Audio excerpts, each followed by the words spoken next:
Ki Jai. Om Namo Bhagavate Vasudevaya. Om Namo Bhagavate Vasudevaya. Janmadhyasya yato navayad itaratascha tesu abhigyaswarat. Janmadhyasya yatam vayaditaratascha tesu abhigyaswarat. Tene Brahma Hridaya Atikavaye Muyanti Yat Surayaha. Tene Brahma Hridaya Atikavaye Muyanti Yat Surayaha. Tejo Varimidam Yata Vinimayo Yatra Trisargo Misha. Tejo Varimidam Yata Vinimayo Yatra Trisargo Misha. Damna Svena Sada Nirasta Kuhakam Satyam Param Dhimahi. Damna Svena Sada Nirasta Kuhakam Satyam Param Dhimahi. O my Lord, Shri Krishna, son of Vasudeva. O my Lord, Shri Krishna, son of Vasudeva. O all-pervading personality of Godhead. O all-pervading personality of Godhead. I offer my respectful obeisances unto you. I offer my respectful obeisances unto you. I meditate upon Lord Shri Krishna because he is the absolute truth. I meditate upon Lord Shri Krishna because he is the absolute and the primeval cause of all causes. And the primeval cause of all causes. Of the creation, sustenance, and destruction of the manifested universes. The creation, sustenance, destruction, manifested universes. He is directly and indirectly conscious of all manifestations. He is directly and indirectly conscious of all manifestations. And he is independent because there is no other cause beyond him. And he is independent because there is no other cause. It is he only who first imparted the Vedic knowledge unto the heart of Brahmaji, the original living being. By him, even the great sages and demigods are placed into illusion. By him, even the great sages and demigods are placed into As one is bewildered by the illusory representations As one is bewildered by the illusory of water seen in fire or land seen on water. Water seen in fire, land seen on Only because of him do the material universes, Only because of him do the material universes, temporarily manifested by the reactions of the three modes of nature, temporarily manifested by the reaction of the three modes of nature, appear factual, although they are unreal. appear factual. I therefore meditate upon him, Lord Shri Krishna, I therefore meditate upon him, Lord Shri Krishna, who is eternally existent in the transcendental abode, who is eternally existent in the transcendental, which is forever free from the illusory representations of the material world. which is forever free from the illusory representation of the material I world. meditate upon him, for he is the absolute truth. I meditate upon him, for he is the absolute. Dharma projita kaitravatra. Dharma pujita kaitavatra. Paramo nirmatsranam satam. Paramo nirmatsranam. Vedyam vastavam atra vastu. Vedyam vastavam atra vastu. Shivadam tapatrayon mulanam. Shivadam tapatrayon. Srimad Bhagvate Mahamuni Krite. Srimad Bhagavate Mahamuni Krite. Kim vaparer ishvaraha. Kim vaparer ishvaraha. Sadyo hridi avarudyatetra. Sadyo hridi avarudyatetra. Kriti bihi sususabhistakshana. Kriti bihi sususabhistakshana. Completely rejecting all religious activities which are materially motivated. Completely rejecting all religious activities which are materially motivated. This Bhagavata Purana propounds the highest truth, This Bhagavata Purana propounds the highest which truth, is understandable by those devotees who are fully pure in heart. which is understandable by those devotees who are fully pure in heart. The highest truth is reality distinguished from illusion for the welfare of all. The highest truth, the reality distinguished from illusions. Such truth uproots the threefold Such mysteries. a truth uproots threefold mysteries. This beautiful Bhagavatam, compiled by the great sage Vyasadeva in his maturity, This beautiful Bhagavatam compiled with this sage Vyasadeva is sufficient in itself for God realization. It's sufficient itself for God. What is the need of any other scripture? What is the need of the other scripture? As soon as one attentively and submissively hears the message of Bhagavatam, As soon as one attentively submissively hears the message of Bhagavatam, by this culture of knowledge, by this culture of the knowledge, Supreme Lord is established within his heart. the Supreme Lord is established within his heart. Nigama kalpataror galitam phalam, Nigama Kalparata, sukhamukad amrita dravya samyatam, Sukhamukad Dravya Samyatam, pibata Bhagavatam rasam alayam, Vibhata Bhagavatam Rasami, muhur aho raska bhuvibhavukaha. Mura Hora Sikha Vibhava. O expert and thoughtful men, relish Srimad Bhagavatam, O expert and thoughtful man, really Shma the mature fruit of the desire to read Vedic literatures. the mature for the desire to Vedic literature. It emanated from the lips of Sri Sukadeva Goswami. It emanated from the lips of Sri Sukadeva. Therefore, this fruit has become even more tasteful. Therefore, this food has become even more tasteful. Although its nectarian juice was already relishable for all, Although its nectarian juice was so relishable for all, including liberated souls. including liberated souls. Shinvatam Swakata Krishna, Shambhatam Swakata Krishna, Punya Shravana Kirtana, Punya Shravana Kirtana, Hridyantaksto hi Ubhadrani, Vidyantasto hi abhara, Vidunati Suhitsatam. Vidunati Suhitsatam. To hear about Krishna from Vedic literatures or to hear from him directly through the Bhagavad Gita, or to hear from me directly about is itself righteous activity. it is self-righteous activity. And for one who hears about Krishna, And for one who hears about Krishna, Lord Krishna, who is dwelling in everyone's heart, Lord Krishna is dwelling within everyone, acts as a best wishing friend, acts as the best and purifies the devotee who constantly engages in hearing of him. purifies the body, constantly engaged in Nasta presu abhadresu nityam bhagavata sevaya bhagavati utamasloke bhaktir bhavati naistaki. In this way, a devotee naturally develops his dormant transcendental knowledge. As he hears more about Krishna from the Bhagavatam and from the devotees, he becomes fixed in the devotional service of the Lord. Tadarajastamo bhava kamalobadayaschaye cheta etairinavidam Ditvam sattve prasidati. By development of devotional service, one becomes freed from the modes of passion and ignorance, and thus material lust and avarice are diminished. Evam prasana manaso Bhagavat bhakti yogataha Bhagavat tattva vijnanam mukta sangasya jayate. When these impurities are wiped away, the candidate remains steady in his position of pure goodness, becomes enlivened by devotional service, and understands the science of God perfectly. Vidyate hridaya grantis, chidyante sarvasamsaya, siyante jasya karmani, drista evat manishware. Thus, Bhakti Yoga severs the hard knot of material affection and enables one to come at once to the stage of a samsayam samagram, understanding of the Supreme Absolute Truth, Personality of Godhead. Therefore, only by hearing from Krishna or from his devotee in Krishna consciousness can one understand the science of Krishna. Srimad Bhagvatam, Canto 2, Chapter 3, verse number 20. Bale batoru krama vikramanye Nashindvata karna pute narasya Jiva sati dardurike vasuta Nachopagayat urugaya gata. Translation by Srila Prabhupada. One who has not listened to the messages about the prowess and marvelous acts of the personality of Godhead, and has not sung or chanted loudly the worthy songs about the Lord, is to be considered to possess ear holes like the holes of snakes and a tongue like the tongue of a frog. Purport by His Divine Grace, A.C. Bhaktivedanta Swami Srila Prabhupada. Devotional service to the Lord is rendered by all limbs or parts of the body. It is the transcendental dynamic force of the spirit soul. Therefore, a devotee is engaged 100% in the service of the Lord.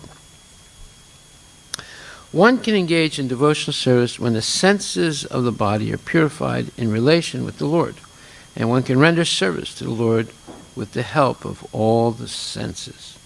As such, the senses and the action of the senses are to be considered impure or materialistic as long as they are employed only in sense gratification. The purified senses are engaged not in sense gratification, but in the service of the Lord in toto. That is a Latin phrase. In toto, it means completely. The Lord is the supreme with all senses, and the servitor, who is part and parcel of the Lord, also has the same senses. Service to the Lord is the completely purified use of the senses, as described in the Bhagavad Gita. The Lord imparted instructions with full senses, and Arjuna received them with full senses. And thus, there was a perfect exchange of sensible and logical understanding between the master and the disciple. Spiritual understanding is nothing like an electrical charge from the master to the disciple, as foolishly claimed by some propaganda mongers. So he's talking about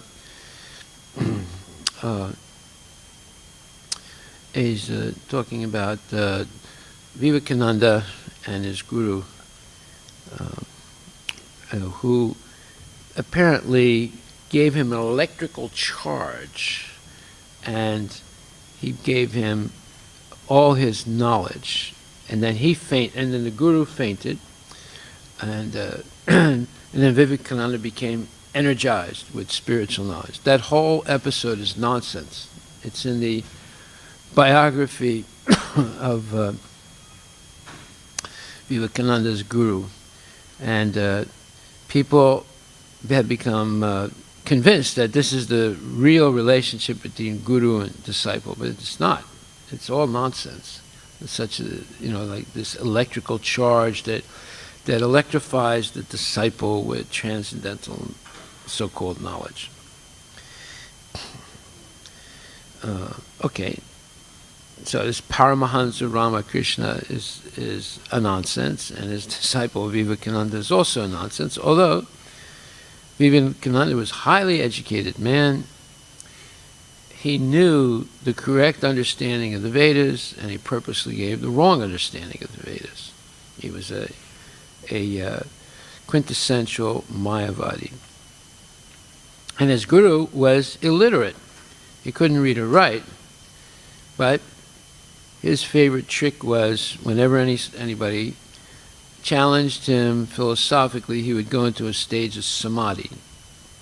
And in other words, the discussion was over at that point, and he was in samadhi, and the person asking the questions and challenging him was not in samadhi, therefore he was superior. So there was a trick. It was all nonsense, and it's not even worth reading. Okay, so, but Prabhupada says, service to the Lord, Everything. yeah. It says, a spiritual master's spiritual understanding is nothing like an electrical charge from the master to the disciple, as foolishly claimed by some propaganda mongers. Everything is full of sense and logic, and the exchange of views between the master and the disciple is possible only when the reception is submissive and real. In the Chaitanya Charitamrita it is said that one should receive the teaching of Lord Chaitanya with intellect and full senses, so that one can logically understand the great mission. Now, so many times he's mentioned sense and logic and understanding logically. So, and that's what Krishna does with Arjuna. He explains everything with sense and logic, so that Arjuna can understand logically the philosophy of Krishna consciousness. Now, why is the philosophy of Krishna consciousness hard to understand for most people? Because they're addicted to sense gratification. They're using their senses in different times of the day for sense gratificatory endeavors. Anything that takes the mind away from Krishna is Maya. And so, if we chart the 24 hours of the day, okay, right away when we're asleep, we're in Maya. So that's can be 5 hours or 6 hours or 8 hours or 10 hours. Then during the day, every time we decide to hear nonsense, whether it's in school or whether it's in a seminar or whether it's at work, our mind is taken away from Krishna. And when we willingly want to hear nonsense, that means that we're in Maya. Okay. So everything is full of sense and logic, and the exchange of views between the master and disciple is possible only when the reception is submissive and real. In the Chaitanya Charitamrita it is said that one should receive the teaching of Lord Chaitanya with intellect and full senses so that one can logically understand the great mission. So that whole story of Ramakrishna and Vivekananda is a hoax. It's nonsense. It's not the way that there's a transmission of knowledge from guru to disciple as if it's some electrical charge. In the impure state of a living being, the various senses are fully engaged in mundane affairs. If the ear is not engaged in the service of the Lord by hearing about him from Bhagavad Gita or Srimad Bhagvatam, certainly the holes of the ear would be filled with some rubbish. Therefore, messages of Bhagavad Gita and Srimad Bhagavatam should be preached all over the world very loudly. That is the duty of a pure devotee who has actually heard about them from the perfect sources. Many want to speak something to others, but because they are not trained to speak on the subject matter of Vedic wisdom, they are all speaking nonsense, and people are receiving them with no sense. There are hundreds and thousands of sources for distributing mundane news of the world, and the people of the world are also receiving it. Similarly, the people of the world should be taught to hear the transcendental topics of the Lord, and the devotee of the Lord must speak loudly so that they can hear. The frogs loudly croak, with the result that they invite the snakes to eat them. The human tongue is especially given for chanting the Vedic hymns and not for croaking like frogs. The word asati used in this verse is also significant. Asati means a woman who has become a prostitute. A prostitute has no reputation for good womanly qualities. Similarly, the tongue, which is given to the human being for chanting the Vedic hymns, will be considered a prostitute when engaged in chanting some mundane nonsense. Srila Prabhupada Ki Jai. This is a wonderful purport. And Prabhupada likes to tease the devotee. So he makes a statement like this. He says, service to the Lord is completely purified use of the senses as described in the Bhagavad Gita. Now the question is, where is that described in the Bhagavad Gita? Well, let's see. We go to the second chapter, 58th verse, and it says, Yada samharate chayam kurmo naganiva sarvasaha indriyan indriyarte bhyas tasya pragya pratistita. One who is able to withdraw his senses from sense objects, as the tortoise draws its limbs within the shell, is firmly fixed in perfect consciousness. And the purport, Prabhupada says, the test of a yogi, devotee, or self-realized soul is that he is able to control the senses according to his plan. Most people, however, are servants of the senses and are thus directed by the dictation of the senses. That is the answer to the question as to how the yogi is situated. The senses are compared to venomous serpents. They want to act very loosely and without restriction. The yogi, or the devotee, must be very strong to control the serpents, like a snake charmer. He never allows them to act independently. There are many injunctions in the revealed scriptures. Some of them are do-nots, and some of them are do's. Unless one is able to follow the do's and the do-nots, restricting oneself from sense enjoyment, it is not possible to be firmly fixed in Krishna consciousness. The best example set herein is the tortoise. The tortoise can at any moment wind up his senses and exhibit them again at any time for particular purposes. So tortoises are big turtles, or little turtles. When they feel endangered, they draw in their senses, the working senses, the legs, the head, the so-called arms, into the body.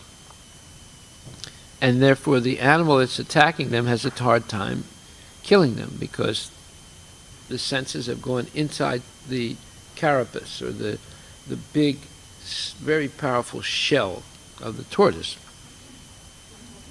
The only possibility they have is to turn the tortoise upside over, so on its shell, and then try and attack its underbelly.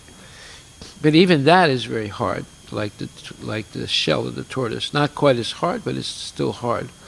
So there's not much chance for an animal to kill the tortoise that pulls its limbs into its carapace. Similarly, the senses of the Krishna-conscious persons are used only for some particular purpose in the service of the Lord, and are withdrawn otherwise. Arjuna is being taught here to use his senses for the service of the Lord instead of for his own satisfaction. Keeping the senses always in the service of the Lord is the example set by the analogy of the tortoise who keeps the senses within. Vishaya vinivaratante, this is now verse number 59. Nirahara shadehina, rasavajam rasapiyasya param justva nivartate. The embodied soul may be restricted from sense enjoyment, though the taste for sense objects remains. But ceasing such engagements by experiencing a higher taste, he's fixed in consciousness. So this is a very important verse because it explains how to control the senses. Unless we get a higher taste, param justva nivartate, we'll never give up sense gratification. Just like if you have just $10, you're limited.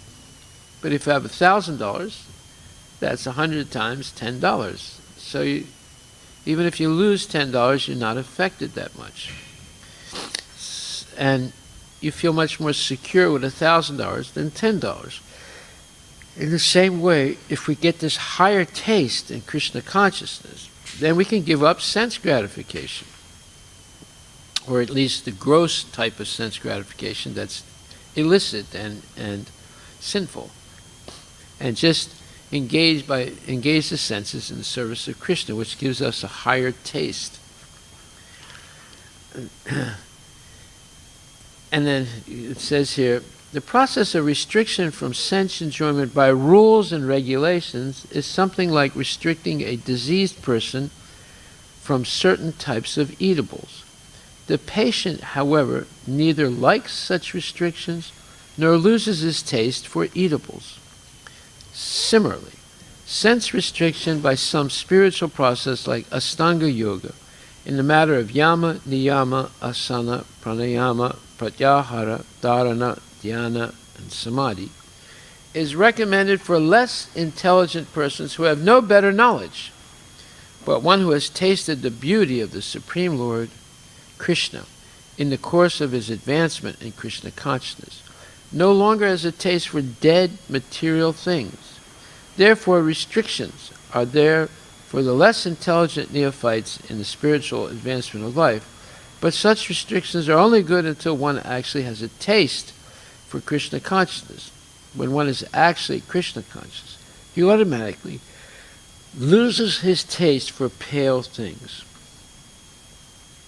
So now the next verse, 60. Yatato hi apikonteya purushasya vipaschitaha indriyani pramatini haranti prasabam mana. The senses are so strong and impetuous, O Arjuna, that they forcibly carry away the mind, even of a man of discrimination who is endeavoring to control them. Purport by Srila Prabhupada. There are many learned sages, philosophers, and transcendentalists who try to conquer the senses. But in spite of their endeavors, even the greatest of them sometimes fall victim to material sense enjoyment due to the agitated mind. Even Vishwamrita, a great sage and perfect yogi, was misled by Menaka into sex enjoyment, although the yogi was endeavoring for sense control with severe types of penance and yoga practices. And of course, There are so many similar instances in the history of the world. Therefore, it is very difficult to control the mind and senses without being fully Krishna conscious. Without engagement, the mind in Krishna, one cannot cease such material engagements. A practical example is given by Sri Yamunacharya, a great saint and devotee who says, so Yamunacharya is in the Sri Sampradaya, and he was the guru of Ramanujacharya, and he's written many very important books about Krishna consciousness. And Prabhupada quotes this verse, Yad avadi mama cheta Krishna padara vindaya navanava rasa daman udyatam rantum asit tad avadi hatanari sangame smar yamane bhavati mukha vikara sustu nistivanam cha.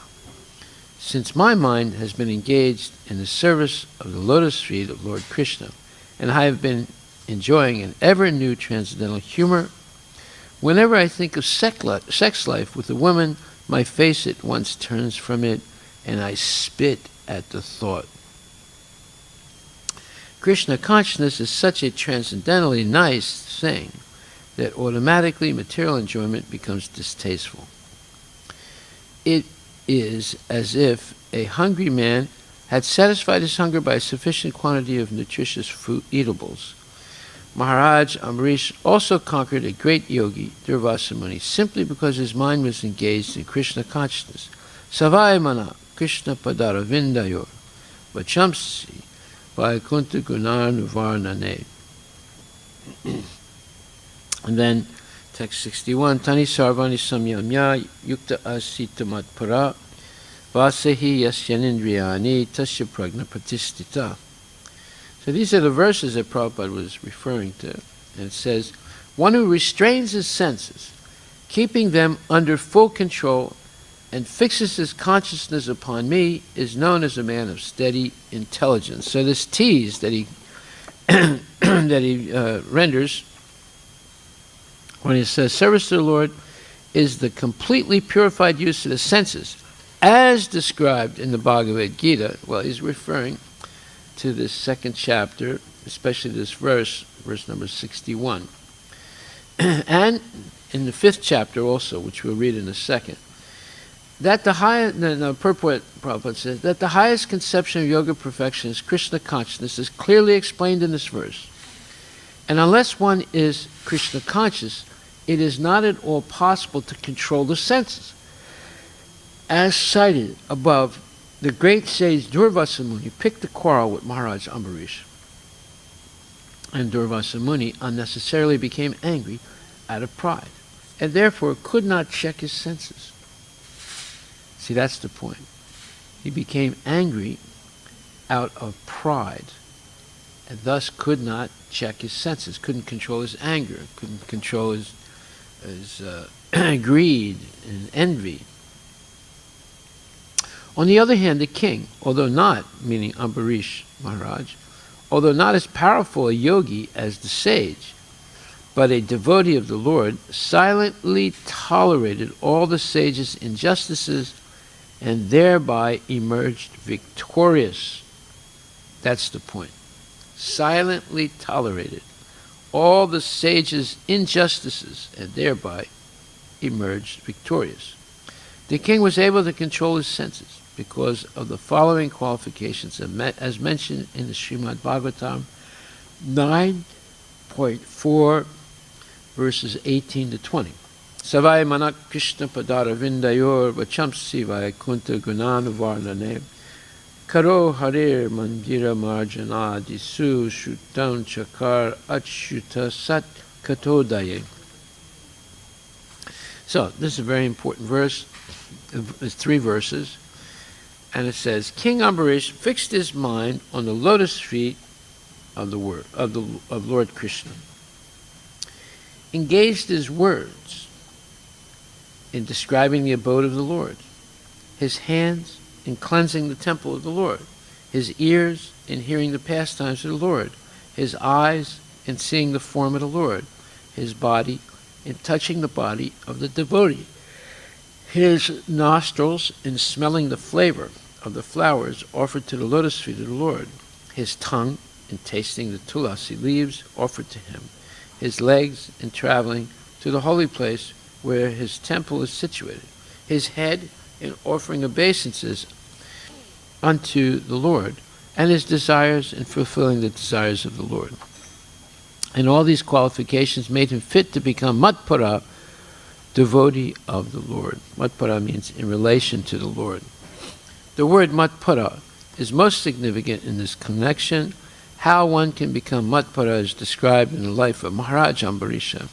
Shri Baladev Vidyabhusana, a great scholar and acharya in the line of the Matpara, or those in relation to Krishna, remarks, Mad Bhakti Prabhavena Sarvendriya Vijaya Purvika Svatma Dristihi Sulabheti Bhavaha.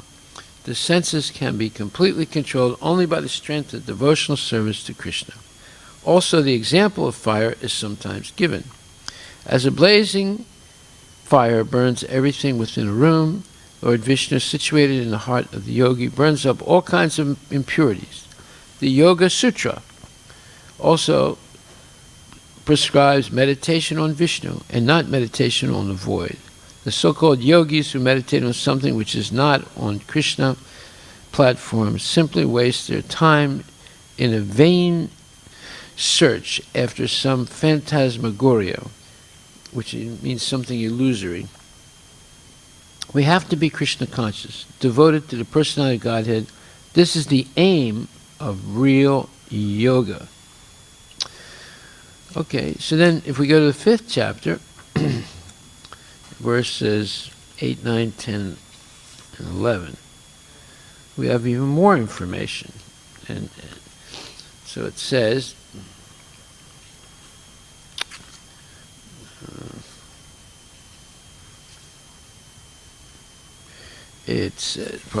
Krishna says, Naiva kinchit karo miti man yeda tattvavit. So 5th chapter, verses 8, 9, 10, and 11. A person in a divine consciousness, although engaged in seeing, hearing, touching, smelling, eating, moving about, sleeping, and breathing, always knows within himself that he actually does nothing at all.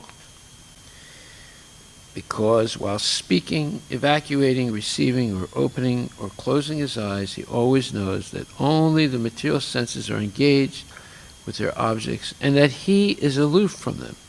When it says he, it means his soul is aloof from all these things. And in the purport, Prabhupada says, a person in Krishna consciousness is pure in his existence, and consequently has nothing to do with any work which depends upon 5 immediate and remote causes: the doer, the work, the situation, the endeavor, and the fortune. So that's a paraphrase of a verse in the 18th chapter, which is 18th chapter, verse number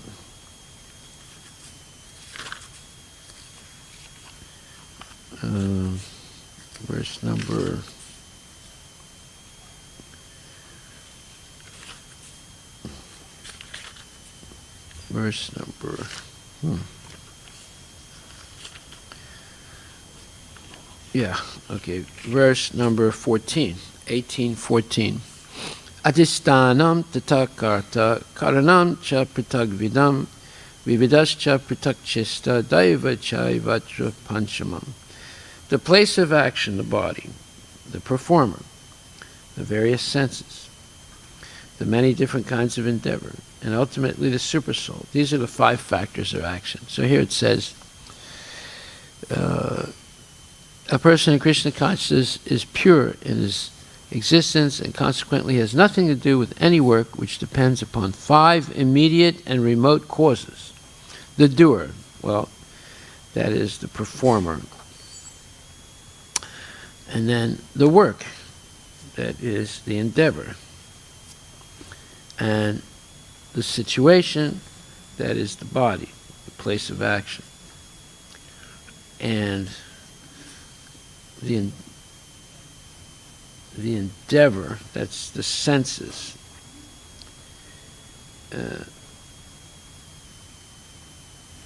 and ultimately fortune, that's the supersoul. Okay. This is because he is engaged in the loving transcendental service of the Lord. Although he appears to be acting with his body and senses, he is always conscious of his actual position, which is spiritual engagement. In material consciousness, the senses are engaged in sense gratification. But in Krishna consciousness, the senses are engaged in the satisfaction of Krishna's senses. Therefore, the Krishna conscious person is always free, even though he appears to be engaged in affairs of the senses.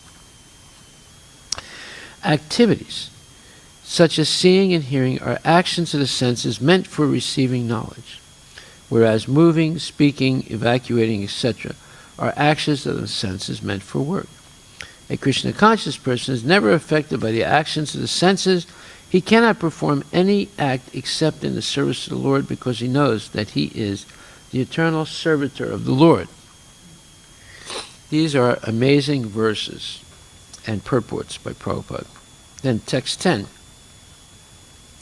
One who performs his duty without attachment, surrendering the results unto the Supreme Lord, is unaffected by sinful action as the lotus leaf is untouched by water.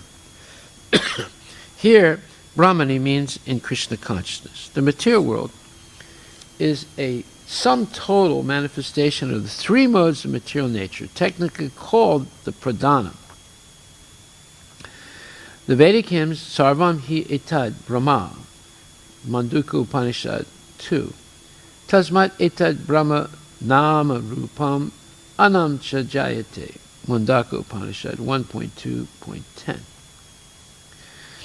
So first was the Mandukya Upanishad, now the second is the Mandukya Upanishad. And in the Bhagavad Gita 14.3, Mama Yonir Mahad Brahma, indicate that everything in the material world is a manifestation of Brahman.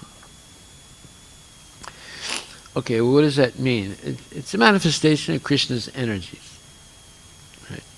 And although the effects are differently manifested, they are non-different from the cause. That means that Krishna is the cause and the effect. The effect is the material nature and the jivas in the material nature, covered by material bodies. And the cause is Krishna himself, who expands himself as the Brahmajyoti, the living entities, and the material nature. Okay.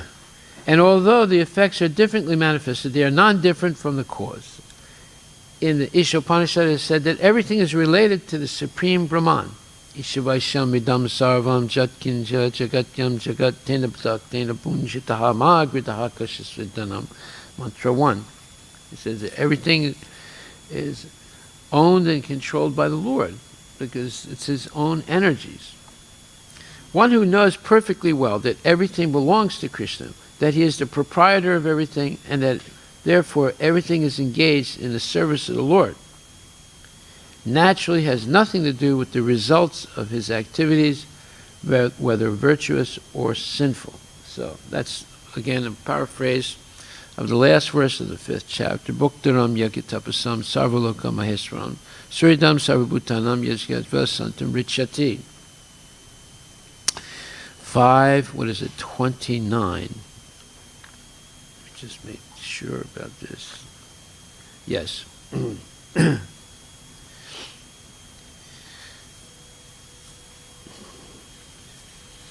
So that says, one who knows perfectly well that everything belongs to Krishna, that means Bhuktaram. He's a reservoir. He's the recipient of all sacrifices, and that he is the proprietor of everything.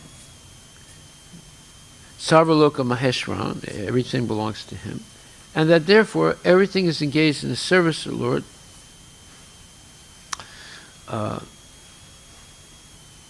because everything belongs to him. Naturally has nothing to do with the results of his activities. He's not attached to the results for his own sense gratification, whether virtuous or sinful.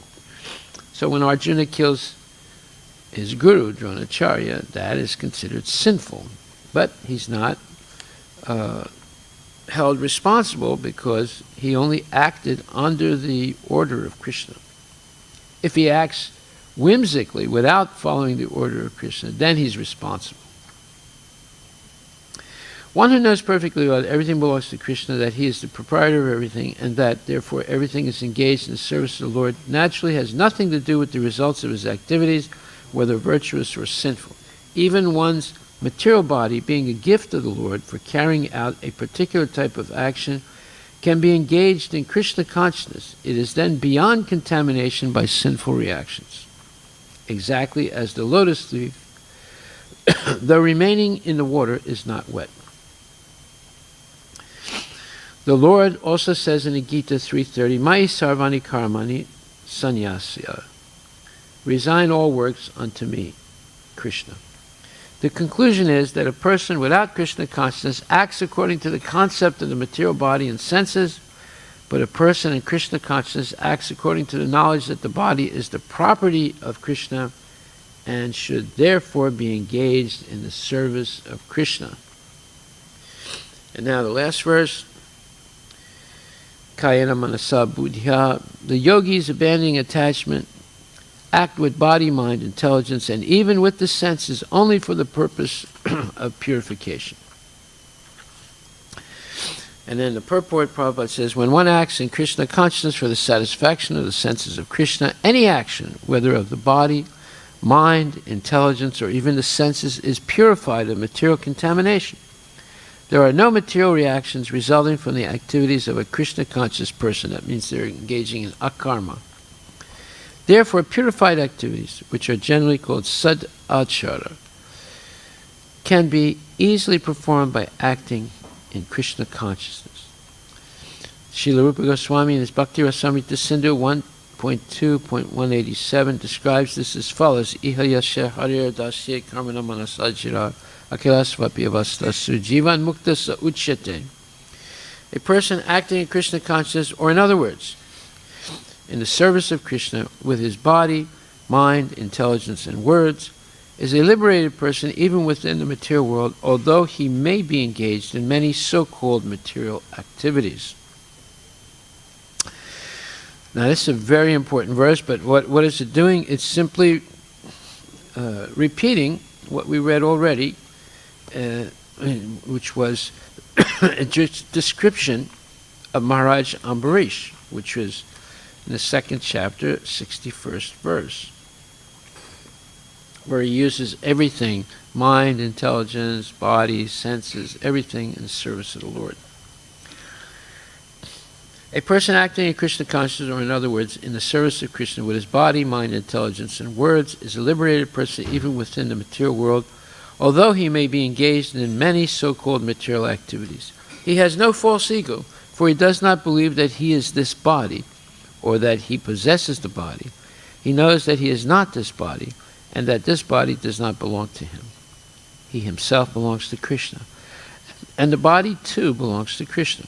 When he applies everything produced of the body, mind, intelligence, words, life, wealth, etc., whatever he may have within his possession, to Krishna's service, he is at once dovetailed with Krishna, he is one with Krishna, and is devoid of the false ego that leads one to believe that he is the body, etc.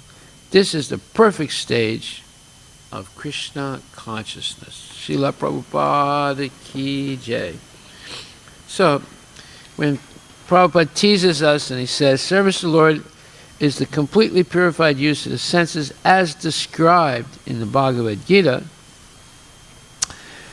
he is giving us an impetus to know the Bhagavad Gita better than what we think we do know. And therefore, he helps us understand the Bhagavad Gita by these teases. Okay, so that's a good explanation of this coincidence. And we'll stop right there. Are there any questions?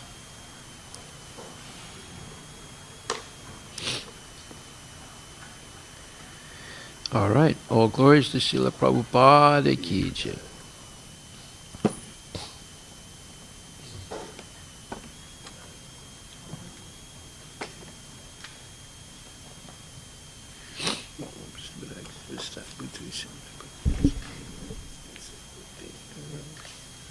Nirvisesa